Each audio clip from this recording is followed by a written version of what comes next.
Hi, I'm James. I'm from Optilec. Today I'm going to be going through the General Optical Council's CET CPD event on low vision magnifiers. Today's learning objectives are going to be split into three. So part one is going to be optical magnification and digital magnification. We're going to look at the differences a little bit. And part two are going to be the features and benefits of electronic magnifiers or electronic vision enhancement systems. And then part three is just going to be what else is out there.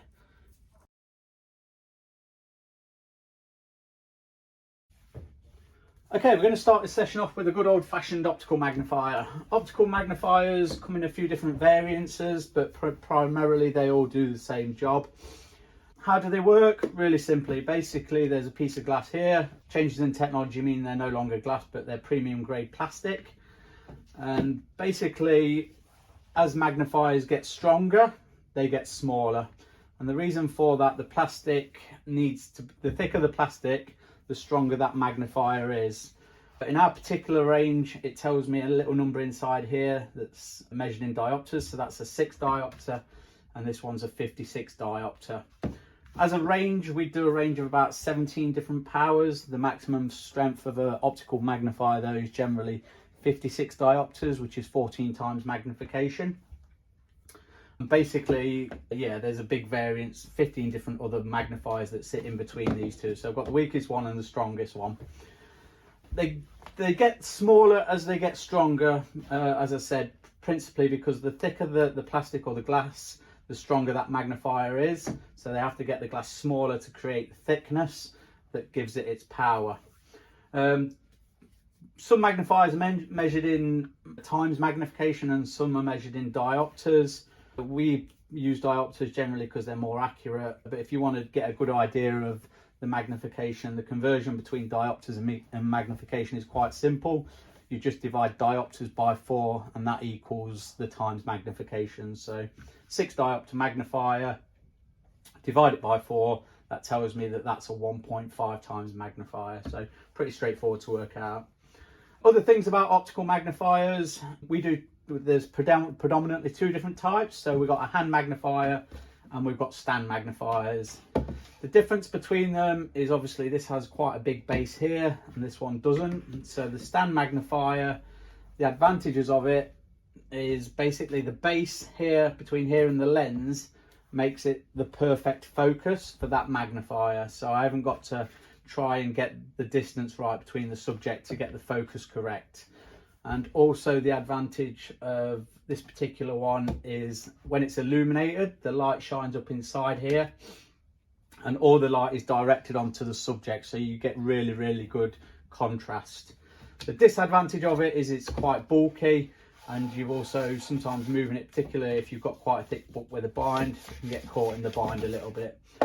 Handheld magnifiers, they're still illuminated, they still light your subject, so they're good for that. The light is a little bit more spread, so not quite as powerful on the light side, but obviously the portability of them is a lot better. And that's pretty much optical magnifiers in a quick nutshell. Obviously the most important thing with optical magnifiers is selecting the right strength for the patient that you're seeing. To do that, we simply use what we call a near vision reading chart, and all we do is ask the patient to read which line they can read comfortably. So once they can do that, so if they get to this line here and they can say waters and filled the sails of the yachts making their, if they can read that comfortably, it tells me what power magnifier they need, and that's the simplest way of working it out. The alternative, if you've got a good collection of magnifiers, is just to give them lots of different ones and say, right, here's a newspaper, go ahead and try them and see which one works for you. So nothing complicated about selecting the right power. And that's pretty much optical magnifiers in a nutshell. One other thing to add on optical magnifiers, they do come illuminated and non-illuminated, but if you're going for illuminated, there's 3 different coloured temperatures. So basically you can change the colours of the lights a little bit, but I'll go into that further in the presentation. So that's optical magnifiers. Okay, electronic magnifiers. Electronic magnifiers are a lot more tricky in terms of choosing the correct one, I think. And the reason for that is they come in lots of different shapes and sizes, but also a lot more options in terms of features. So I'm just going to use a really basic one here to give you the principles of it and how it works. So basically all you do is place it on what you want it to read. The beauty of optical electronic magnifiers, is you have the ability to change contrast and colours, and you can also change magnification. And the advantage of an electronic magnifier over an optical magnifier is the magnification levels will go a lot higher. As I said earlier, the maximum magnification you can get on an optical magnifier is 14 times. With electronic magnifiers, they go a lot more powerful. And the reason for that, basically all it's doing is using a camera at the back here, goes through a processor, and basically it's the camera doing all the work. And an electronic magnifier, depending on the size of it, can go anywhere over 100 times magnification. And obviously you have the ability to adjust the magnification level. And again, I'll go into that a bit more as we go on. Again, going back to features, some electronic magnifiers, you can save images, you can freeze images, you can have line markers. The features are pretty much endless on them. Some will connect into televisions, some won't. The advantage of that obviously is when you connect into a television, you're then using a much bigger screen, hence giving you larger magnification levels.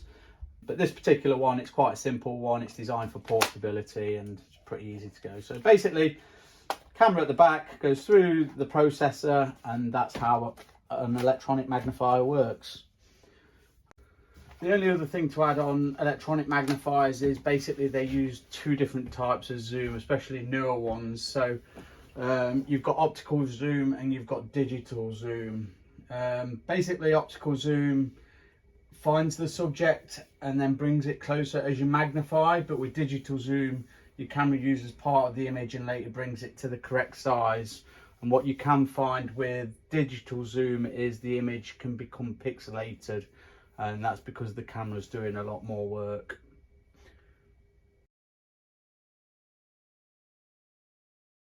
Okay, part two, we're going to look at the features and benefits of electronic magnifiers. We'll do some comparisons to the optical ones as well. So we're going to be covering the cost, posture, enhanced viewing, maneuver, portability, magnification, and hands-free. So I'm going to start off with the costs. So optical magnifiers are all relatively cheap. In fact, some of them are even free. If you go through the hospital, you can get them issued through the NHS. However, pros and cons to that is optical magnifiers have a fixed focus. If you've got a degenerative eye condition, it can be quite common that you have to keep going back to the hospital to get reassessed, to get stronger magnifiers, because obviously your eyes are deteriorated. The other problem is with optical magnifiers, obviously when they test your eyes, they do it on a certain level of print. So as an example, you might be tested on newspaper print, and then suddenly you then go to need to be able to read prescription, and the print's a lot smaller. Therefore, your magnifier is actually no good to you because the print's smaller to start with. You haven't got the magnification levels you need to be able to read that. So it's quite common that some people might have 2 or 3 different types of magnifiers depending on the job that they want them to do. And also they might have one for at home, one for taking in the handbag to when they go to supermarkets for looking at prices and labels and things like that. So I think long term they actually probably work out more expensive than a basic optical electronic magnifier. To give you an idea of costs, a basic electronic magnifier you can normally pick up between £200 and £300. An optical magnifier, they range from anywhere between 50 and 80 depending on which one you get and the quality and things like that. So it doesn't actually take long before you've bought a few of these to actually have just got an electronic magnifier in the first place. And obviously, as we've explained already, the beauty of electronic magnifiers is the magnification levels are adjustable, but you also get the ability to change contrast and colours as well. So straight away there's advantages. So long term, I think an electronic magnifier, a basic electronic magnifier, would work out cheaper than an optical magnifier. So in terms of cost, yeah, if I'm just comparing a portable one, this has a handle as well, so it's really portable, but I'll go into that on the portability side. But cost wise, I think If you are using fairly low levels of magnification, long-term an electronic magnifier is cheaper, short-term an optical one is cheaper. So that's where I stand on the cost. The posture and the focus. So the beauty of electronic magnifiers is because they're using cameras, the cameras are automatic focus. So it doesn't matter what you put underneath the camera, it will refocus itself, and even all the way up here, the camera focuses. I move my hand and it will refocus itself. With optical magnifiers, this is a real touching point. The stronger the optic, the closer you have to be to the object. So if I want to read this with my strongest optical magnifier, I have to get the distance between the text right and the lens right, so to get it in focus. But I also have to get my eye close enough to the lens for that to work as well. So principally, I am just in focus here, and my nose is touching the page and my eye is touching the lens. And that can be really problematic, especially if you try to do it like this, because then you end up putting a lot of pressure on your back. You do get it to a certain degree with some of the electronic ones. This one actually just sits on top of the object, so I have to, ideally to get the best view of it, have to look completely down. And again, I'm bending my neck, leaning over. So you do get it on some models of electronics, but nowhere near to the extent as a strong optic. The weaker the optic, the less you have to do it. So it's actually better for your posture if you're using a weaker one. And on the stand magnifiers, again, because it sits down, you have to look down here. Again, you're having to bend right over to look down there. Some of the electronic ones are better than others. This one sits at a 45-degree angle. I am not doing anything in terms of posture. I'm just sitting here and I can see it quite clearly. So that one's quite good for it. But again, electronics, they come in lots of different shapes and models. So certainly they are better for your posture than an optic. Enhanced viewing. So again, comparing optics to electronics.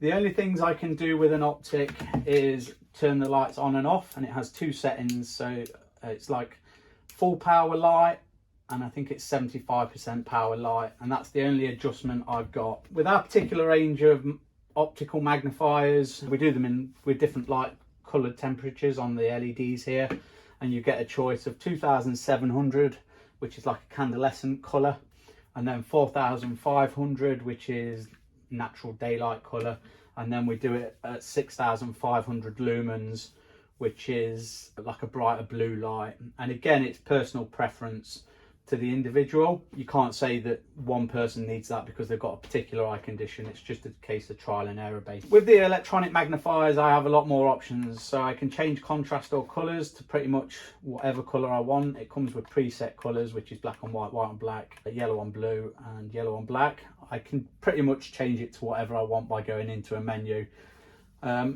Over the 20 years experience that I've got, you can't always say that one colour is better than another. Again, it's personal preference.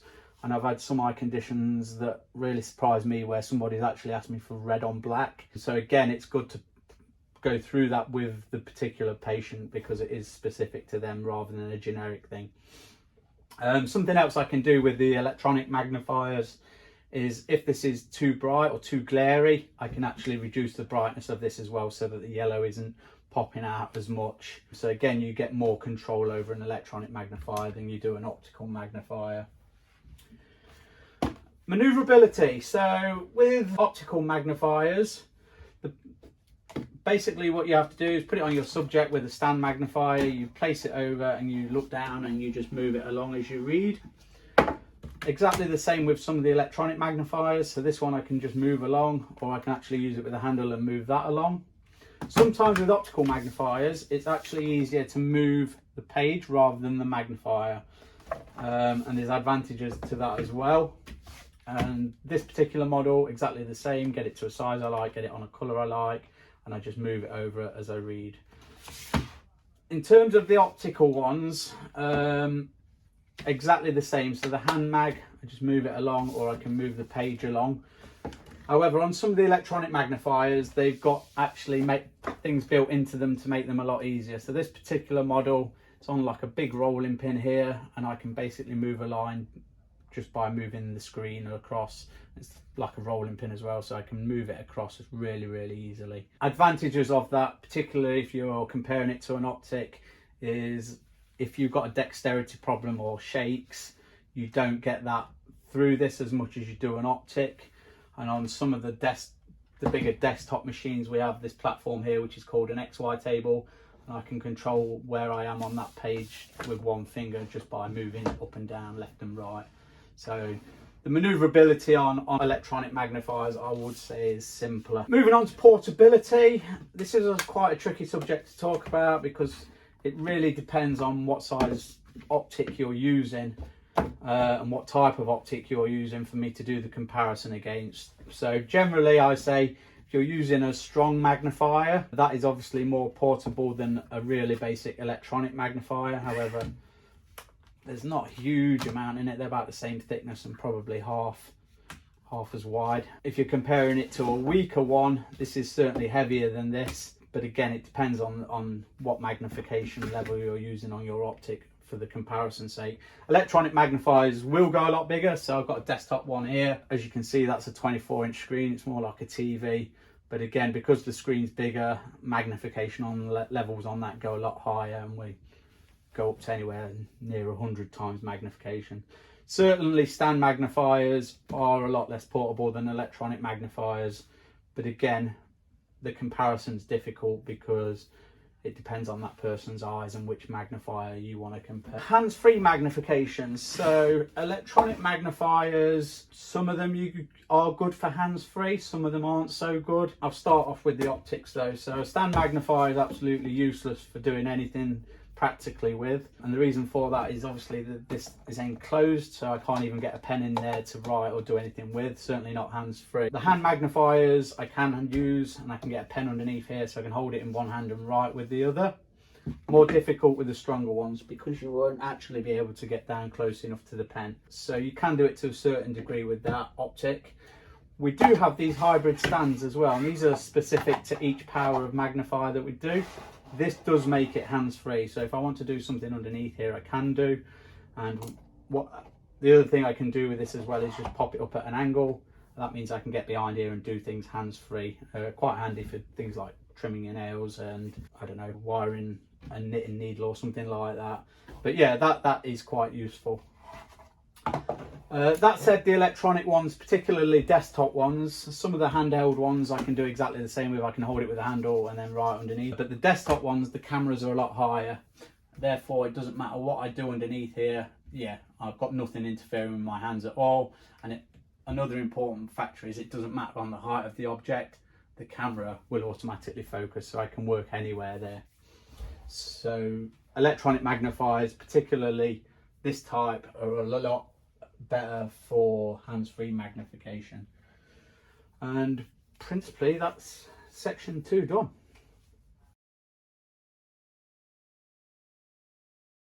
Okay, moving on to part 3. What else is out there? Sometimes magnification is no good at all to some people. There's a couple of reasons for that. A couple of scenarios would be one, that obviously their eyes are at a stage where magnification is no good. Their eyes have deteriorated too much maybe. And the other one is the speed of reading. So as we established earlier, when you magnify something, it becomes a lot slower, and that's because you have to, obviously you're seeing a lot less of a page than somebody with good sight would. And when you magnify, you then got to maneuver that, like we discussed earlier. And that can be quite a tiresome and time-consuming activity. So sometimes it's actually better to get something like a text-to-speech reader, and what that will do is it will read the text aloud to you rather than you magnify it and then move it around a lot. I'm going to quickly show you this one here. It's an all-can read, and basically it's pen-sized. It's really easy to use, and all I do with that is point it at my newspaper and press a button, and that'll just read things to me.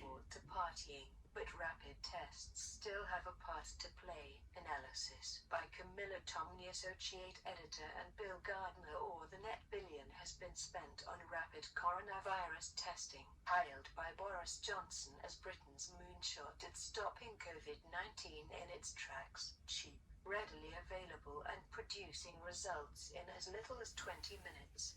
The lateral flow devices, have long been... Okay, I'm just going to stop that. So basically what that does is it's taken a photograph of that whole page and it's going through a processor really quickly. It doesn't use internet or anything like that. You just point it and press it and everything's built in. But what it does is it basically takes a photograph of the words, converts them into speech and reads them aloud to you. It's quite sophisticated. And what it will do is it'll automatically detect that there's columns here and read them in the correct order. And principally that's as simple as it is. They do a lot more if you want them to. I can tell it just to read the headlines or find a specific word. But they really are good, and obviously a good alternative for magnification if your eyes are at a stage where magnification is no good, or you want something to be read quicker or move more fluently, and obviously without the eye strain. And that's the end of today's course, so thanks for taking the time to watch. Bye bye.